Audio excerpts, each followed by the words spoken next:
bem, seja bem-vindo a mais um Full Gas podcast de MotoGP. Hoje para comentar a primeira bateria de testes da pré-temporada de 2024. Pois é, 2024 começou para a MotoGP, né? Começou com o shakedown primeiro, agora a bateria de testes oficiais. E a Ducati segue muito bem, obrigado aí, com a Moto 2024, um grande passo à frente, perto do que já era uma baita moto que é a 2023. Os 3 pilotos oficiais da Ducati 2024 rodaram abaixo de 1 minuto 57 e entraram pela primeira vez na história do circuito de Sepang em 1 minuto 56. Eles e ainda mais o Alex Marques, que ficou na 4ª posição. O Mark Marques também fez um bom treino, a gente vai falar deles a partir de agora, mas antes disso vamos passar o resultado rapidamente aqui dessa primeira sessão de testes de pré-temporada. Bastante coisa para falar. Pecco Bagnaia primeiro com 1:56.682. O Pecco Bagnaia deixou o seu time attack, né, a sua simulação de classificação exatamente para o último dia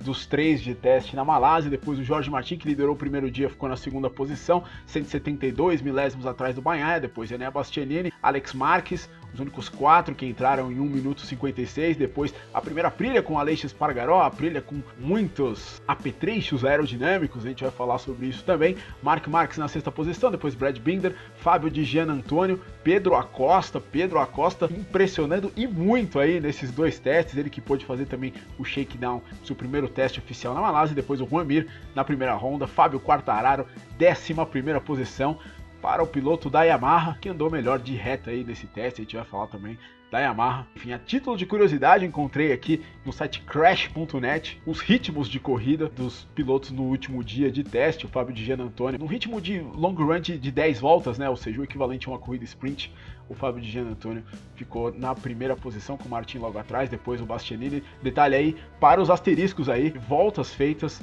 exatamente no fim do dia aí, com a pista um pouco mais fresquinha, ou seja, com uma vantagem em termos de ritmo, né, obviamente. Lembrando que a pré-temporada da MotoGP segue, ainda teremos um teste no Qatar, dia 19 e 20 de fevereiro. Muito bem, vamos falar desse teste, começando a falar pelo último dia exatamente, que a gente teve no início do dia, né, na primeira hora dessa quinta-feira, as melhores voltas, né, do teste, depois do que aconteceu na terça, na quarta. Nessa hora aí, com as condições mais frescas, vários pilotos deixaram os seus melhores pneus exatamente para esse momento, para terminar o mais próximo possível do topo aí, ou enfim, lutar pelo topo da tabela nesse teste. Isso na parte da manhã na Malásia, né, a partir do meio-dia aí com o sol a pino, a pista já vai aquecendo e aí vai perdendo, né, existe uma janela de temperatura. Muito frio é muito ruim, agora muito quente também é ruim para os pneus não conseguem agarrar direito no asfalto, então essa janela aí é melhor tanto no começo quanto no fim do dia. Portanto, o início da quinta-feira foi recheado aí com simulações de classificação. Foi quando o Pecco Bagnaia exatamente anotou a melhor volta aí da pista de Sepang, quebrou o recorde da pista de Sepang aí com esse 1 minuto 56.682. A combinação de pneus vencedora para esse teste era macio atrás e médio na frente, só que cada piloto tinha apenas 7 sets desse pneu, 7 conjuntos desses pneus para poder usar, então os pilotos tiveram aí que racionar durante todos os dias esses pneus, exatamente para ter esses pneus agora no último dia.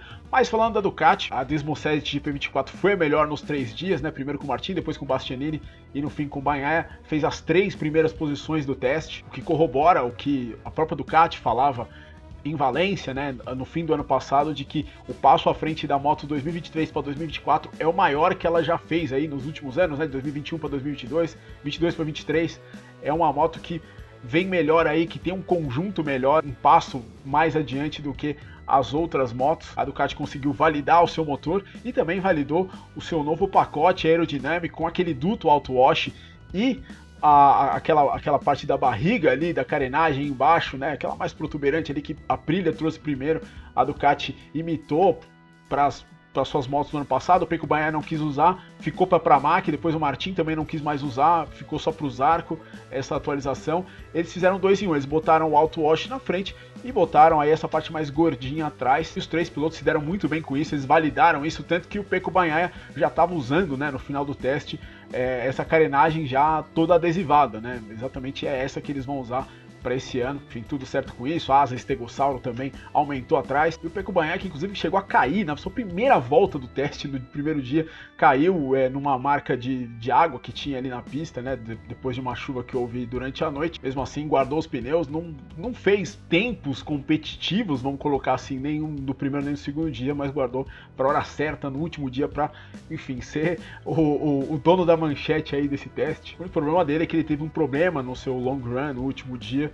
Então, ele falou que o teste não foi 100%, foi 80% exatamente por conta disso. Jorge Martin também gostou muito da moto, falou que ela estaria pronta para correr amanhã, e o Enea Bastianini também foi bem, começou melhor do que com a moto 2023, a gente tem que lembrar isso, né? O Bastianini, ele não começou bem, ele teve problema das contusões, obviamente, no ano passado, mas ele não começou bem, e ele começa melhor esse ano, mesmo o Malásia sendo uma pista que ele vai bem, ele venceu no ano passado com a 23, mas o Bastianini começa melhor, mais sólido, eu diria, nessa temporada. A pena é pelo Franco Morbidelli, realmente, o Franco Morbidelli, que deveria estar numa GP24, deveria fazer esse teste aí ao lado do Jorge Martin na Pramac Ducati, mas ele sofreu aquele acidente num treino privado aí da Ducati em Portimão, uma semana atrás, acabou batendo a cabeça e teve um coágulo no cérebro, né? Inclusive ele ficou desacordado um tempo, né? Os irmãos Marques, né? O Alex e o Marco Marques ajudaram ele, que por ser um teste privado não tinha tantos fiscais ali de pista, né? Eles colocaram o Morbidelli numa posição melhor aí, até que a ambulância chegasse ao local. Enfim, foi um acidente complicado e ele esteve fora da Malásia, estará fora do teste do Qatar e, enfim, precisa ver aí como vai estar aí a situação dele para a primeira corrida do ano, mas enfim, ele vai para a primeira corrida, se for para a primeira corrida, sem preparação nenhuma, o que não é bom para o Franco Morbidelli, problema cerebral é complicado. O Eric Granado esteve aqui no canal, falou exatamente sobre isso, vou colocar o vídeo aqui em cima, teve um problema parecido no ano passado, teve que ficar de repouso, sem poder fazer exercício físico por muito tempo, enfim, melhoras aí para o Franco Morbidelli, mas a família Marques segue muito bem aí, o Alex Marques foi o quarto dos 4 pilotos que entraram em 1.56, mais adaptado, obviamente, a Ducati, também ganhou uma chama agora no box, né, já que tem o irmão do lado dele, precisa andar bem o Alex Marques, precisa ir pra cima agora, e o Mark Marques também, que teve um início complicado do teste, a moto parou 4 vezes com ele no primeiro dia, e até tiraram foto dele com a cara meio emburrada entrando no box, mas para tirar o atraso ele deu 72 voltas no segundo dia aí, enfim, disparado o piloto que mais andou, e apesar de em simulação de classificação ele não estar tão bem, o Mark Marques teve um bom long run, né, eu até coloquei aqui os long runs, o ritmo dele é competitivo, só que na hora de tirar o tempo ali, ele ainda não tá bem, ele diz que ainda tá andando de Ducati como se fosse uma Honda, e isso muita gente diz que é o fato dele frear, ele tá freando tarde demais com a Ducati, não tá parando bem e tá tendo problema aí no ápice da curva, exatamente, tá chegando rápido demais no ápice, quando os pilotos da Ducati, exatamente por fato da Ducati ser uma moto equilibrada, né, a gente sempre falou, né, até pelos próprios apêndices traseiros, né, pelo amortecedor de massa que eles têm na traseira, a Ducati ela funciona melhor freando em linha reta, né, com os dois apoios no chão, enquanto que a Honda você tinha que tirar tempo, né, a gente viu muitas vezes no passado, pilotos da Honda perdendo a frente, caindo, você tinha que tirar ponto freando até a metade da curva, e com a Ducati você tem que frear mais em linha reta e depois soltar o freio e deixar ela carregar a velocidade. E o Marques está tendo esses problemas ainda com isso, né? Uma das fotos, inclusive, desse teste é ele dando uma salvada no meio de uma curva, exatamente estando rápido demais. Mas o Marques é um grande freador, né? E ele vai tentar adaptar essa técnica aí, tentando frear mais tarde, né? Que o Bagnaia e que o Martin, que são grandes freadores aí com essa Ducati. Vamos ver o que ele faz. Mais uma outra coisa também que ele disse aí, que ainda está complicado para ele, é a tração na saída das curvas de alta velocidade. O circuito da Malásia tem várias curvas de alta velocidade e o Marco Marques ainda não tá legal ali, sente que ali está perdendo tempo, mas de qualquer jeito, cara, sexto tempo, bons long runs, direi que o Marco Marques pode ir embora feliz aí desse teste, apesar de ele dizer que não se sente pronto para lutar pelo título com o ritmo que ele tem agora, né? O Martin acha que ele vai já na primeira corrida lutar pela vitória, mas o Marques não é tão otimista assim, real ou não, é o que ele diz. E se a Ducati foi pioneira na aerodinâmica, quem está levando isso a outro patamar é a Aprilia, que trouxe agora para o teste várias aí atualizações, a principal delas na rabeta da moto, Batmóvel, né, como muita gente disse, exatamente por conta do desenho, né, que existe ali atrás da rabeta, né, parece a máscara do Batman mesmo. A Aprilia aparentemente tirou um pouco de carga que eles tinham nas asas dianteiras, jogou tudo mais para trás, enfim, obviamente tentando ajudar nas frenagens, colocando a traseira da moto mais para baixo e também meio que acoplando com o que a asa Stegossauro faz na Ducati, né, que quando você vira, ela vira realmente uma asa ali, tem meio que ali uma piscina, vamos colocar assim, que vai funcionar tanto para quando a moto estiver freando em linha reta, para quando ela estiver virando. Mas muito importante, embaixo dessas asas a gente tem meio que um difusor de Fórmula 1. A Aprilia, com o escapamento que está ali próximo, eles estão tentando fazer algo como um difusor soprado, que a gente viu na Fórmula 1 por muitos anos não, né? A gente viu em 2010, ali 2011 com a Red Bull, depois, enfim, isso foi proibido, quando eles usavam, né, os escapamentos para gerar mais downforce, né, jogando ar ali no difusor traseiro. Foi assim que a Red Bull conseguiu várias pole positions naquela época. Enfim, eles estão tentando fazer isso. Não entendi bem por que esse difusor soprado, né? Porque, enfim, eu imagino que seja para ajudar no downforce nas curvas, mas nas curvas, quando o piloto ainda não está acelerando ou está acelerando menos do que normalmente estaria, talvez não gere tanta pressão ali, ou enfim, acelere ali o fluxo de ar. Eu não sei exatamente porquê, mas o fato é que estão usando esse difusor soprado aí. E vamos ver mais uma coisa aí chegando aí nesse excesso, infelizmente, aí de apetrechos aerodinâmicos que estamos tendo agora, vendo nas motos, e as próprias calotas ali que a Aprilia colocou exatamente por conta desse difusor soprado, para não gerar tanta turbulência, para as rodas traseiras não gerarem tanta turbulência. Aliás, o Aleix ficou em quinto, achou que a Aprilia tem um bom potencial ainda para desbloquear. O Viñales não ficou tão feliz quanto o Aleix, e o Miguel Oliveira ficou mais atrás, ficou na 18ª posição, mas o Miguel Oliveira usou aquele reiki também que a gente viu muito na Fórmula 1, e roubou a cena, né, com o Aero Rake ali, que eu vi uma galera na internet achando que fosse novo dispositivo aerodinâmico. Na verdade não é. Essa grelha é uma bateria de sensores para exatamente recolher dados do fluxo de ar. Eles testam tudo em túnel de vento, só que na hora que você vai para a pista é diferente. Você tem outros tipos de vento na pista, né?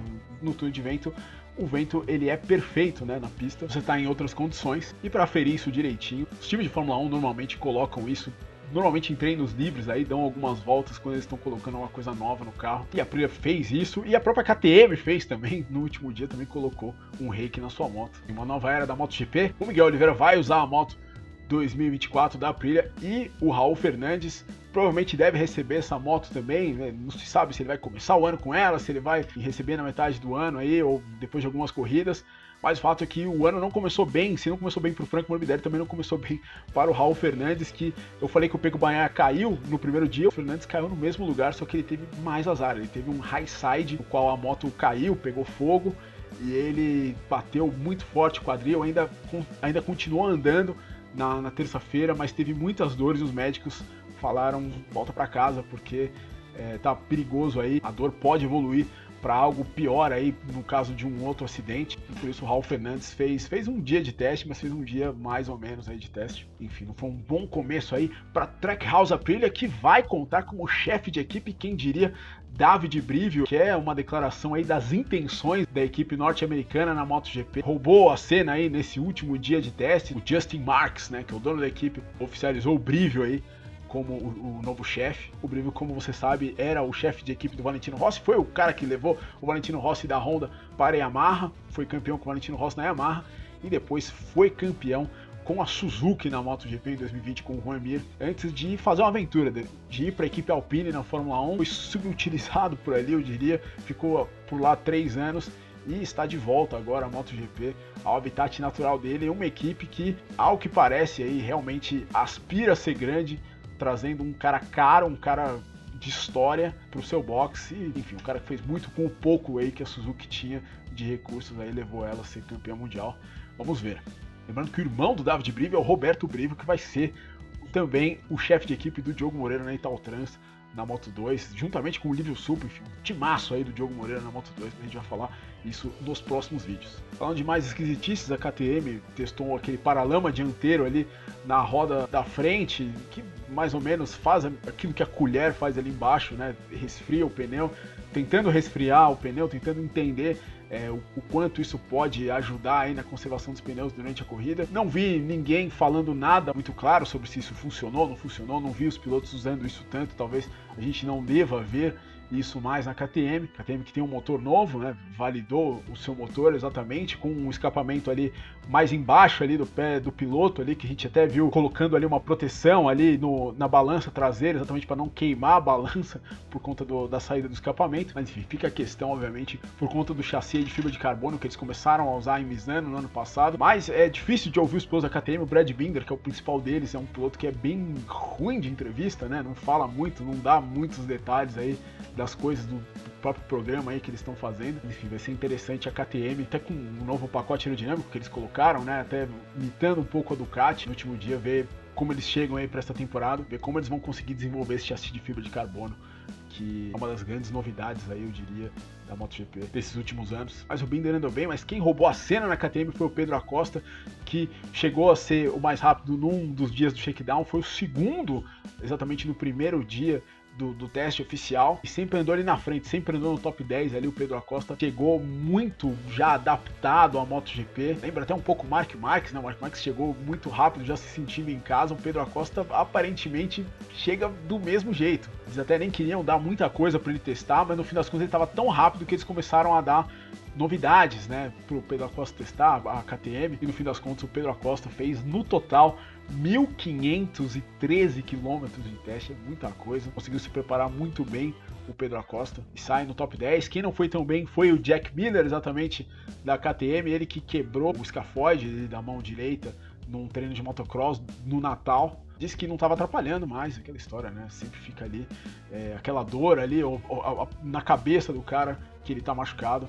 Então, vamos ver aí como ele se recupera aí para o próximo teste ou para a primeira corrida. E falamos das europeias, vamos falar das japonesas agora. A Honda trouxe um motor mais potente e testou tanto que não levou nem motores suficientes para a Malásia. Mir e o Marini chegaram até a ficar sem andar durante um tempo do teste, porque já tinham passado da quilometragem recomendada dos seus motores e mudaram um pouquinho o airbox. Dizem que mudaram também a rigidez do chassi, tentando dar um pouquinho mais de feedback para os pilotos, exatamente por conta das quedas demasiadas aí do ano passado. O motor é aquele lá, aquele motor com 8 kg a menos do que era o de 2023. E a Honda também seguiu testando aquela asa traseira ali, que são tem aqueles apêndices laterais e também aquela asa traseira reta. Pouco também o que a Aprilia trouxe, um item que consiga tanto ajudar a moto reta quanto ela inclinada.